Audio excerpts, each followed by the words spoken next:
What's up everyone, Apple finally released iOS 12.1 and we're going to take a look at it on the iPhone 7. Now, this was actually a pretty big update in my opinion. It was pretty large. It brought a lot to the table, especially for the iPhone 7. This phone supports a lot of the features that was added. But let me start off by showing you how big this update was. So it's actually 494.4 megabytes. 0.6, my bad, I can't even read, but it was a pretty large update. I would say about half a gigabyte. This was the second to the largest out of all the regular variants, the 8, 6, 7, whatever. This was the second. The 8 actually had the largest, so you're going to be finding this update coming from 12.0.1 to be around this size, so expect that. You might need to clear some storage out or something like that. But speaking about storage, on iOS 12.0.1, I had about 19.72 gigs free, and when I actually updated, it actually went to 19.71, so a little bit of a decrease I think, but not even that much. I won't even freak out about it. But pertaining to what this update brought for the iPhone 7 and pretty much all the iPhones too, except the 6, 6 Plus, and 5S, was group FaceTime. So now you can actually group FaceTime with up to 32 people or 36 people, basically more people than you have friends. So there's really no point even. What's the difference of 4 people, you know? I'll say that this is probably one of the greatest features of iOS 12, and actually since they brought it now, it's the greatest feature of 12.1. It pretty much overshadows everything else that it brought because it brought another thing that the iPhone 7 supports, but group FaceTime is really cool and you can now do it. If you want a tutorial on how to do it, I will actually do a video in a couple days, maybe tomorrow, on how to do it, if there's a lot of people who want to learn how to do it. But yeah, that's really cool and I actually like that a lot. Now, another thing they actually did was that they actually brought in 70 new emojis. So now we have 70 new emojis that we can mess with. I really like them. I don't know which emoji specifically they brought. I think they brought the bagel one or something like that, but I did see like a tweet or something like that from somebody that showed all of them and they're really cool and I'm just glad they did it. Basically, like, I love emojis so much because they break the ice.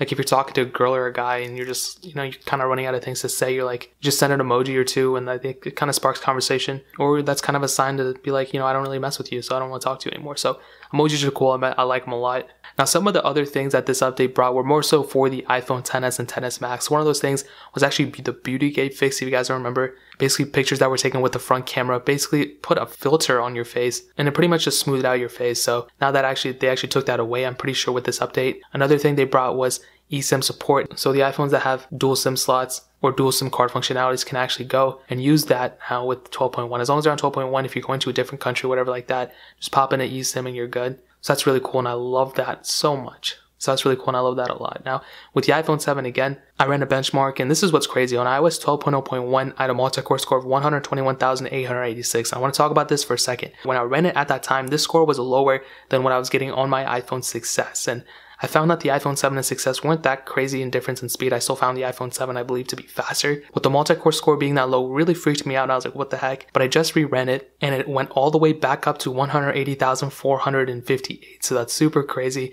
That's a very large score. And this is about the performance that we should have been expecting from the iPhone 7. I don't know why it dipped so low on 12.0.1, but now it's back on par. It's a very large score and I would have loved to see how this compares to the iPhone 8 now. So I might do another comparison between these two on the second channel, so keep it locked down on there. I want to see which one is faster between them. Obviously the 8 should be faster, but I guess we'll just have to wait and see. So overall, I'll definitely say that this update is pretty cool. You're getting a lot of stuff added, you're getting a lot of features added too, but really the only reason I would not tell you to update is if you want to jailbreak. Other than that, everyone should do it. I've had it on these iPhones. There's no critical bugs or flaws or anything like that. I will report back in a couple of days to see how it actually improved or if there's bugs and this and that. So keep it locked down. If you want to wait a couple of days, you can too. But overall, I think it's a really solid update. You're gaining a lot from it and it's really cool. Now, I will be having speed comparisons coming out tomorrow. I'll try to do one for the iPhone 7, compare it to 12.0.1. So keep it locked down on the channel again so you don't miss those. But that is pretty much it. If you guys have any questions or anything like that, leave it down in the comment section below. Hit that like button. That don't mean so much.